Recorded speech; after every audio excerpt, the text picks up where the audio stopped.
Hello. Today I'm just going to talk through the reasons why we didn't go with the upgrade on the weekend to 264. So first, there's three bugs mainly that we were looking at, and the first one is related to creatinine and the creatinine clearance not calculating. So as you can see in this assessment, I've added the weight, the height, and the creatinine level, but there's no creatinine clearance calculated. So when I go to approve a carboplatin, if we go in here, all orders,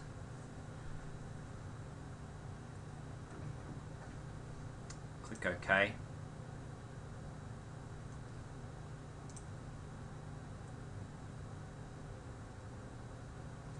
It hasn't calculated the creatinine. So I can enter the creatinine here and it will calculate it for us from this screen. It's calculated the creatinine clearance.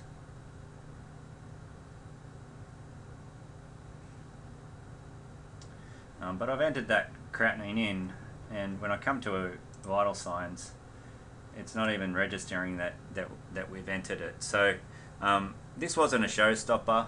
It would have just meant that we had to go through a different way than some people usually do to calculate creatinine. Just a little change in practice, but a little bug that we could do without. The next one was propagation of dose order changes. So if I come here and want to change this order, so I'm going to void it, copy voided order. So now it's in pending. Now there's two ways I can change this drug. I can double click and dose adjust here and reduce by 10%, and we'll just pick neutropenia and click OK, and I'm telling it to propagate the change in dose for the rest of care plan, and I'm clicking OK. So it changed this one but hasn't changed any of the others, and this drug's approved still at $17.90, and if we were to come in a week later for treatment and this is off the screen, there's a distinct possibility that you could actually treat the wrong dose. So that was a risk that we weren't prepared. There's another way you can change the drug order, and that's through the change button. So if we go to status, voided, sorry, I have to do this first. Status, just his order.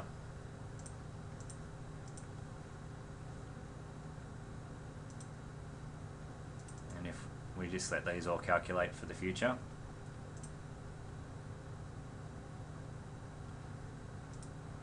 So now I'm going to change this.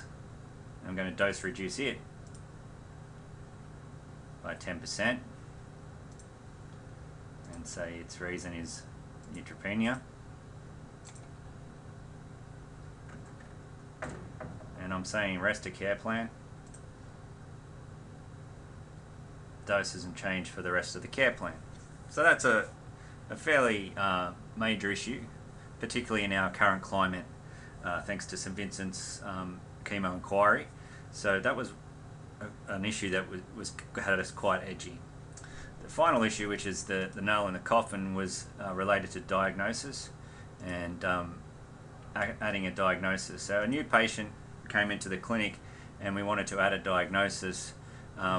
If it was later than the 13th of the month, if we started to type in an ICD-10 code, or if you tried to type in breast cancer, you got this timeout just ticking over, and it never accesses the library, the ICD-10 library. It's related to date, so and the American date, so it hasn't been set up for the rest of the world date.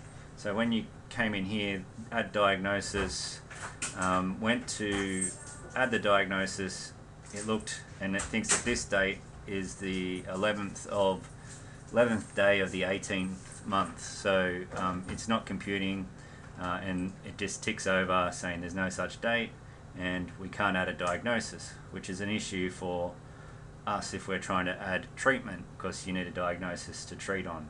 So this was an unviable bug that we couldn't go live with because we wouldn't be able to treat patients or add treatment from the 13th of each month through to the 30th or 31st of the month.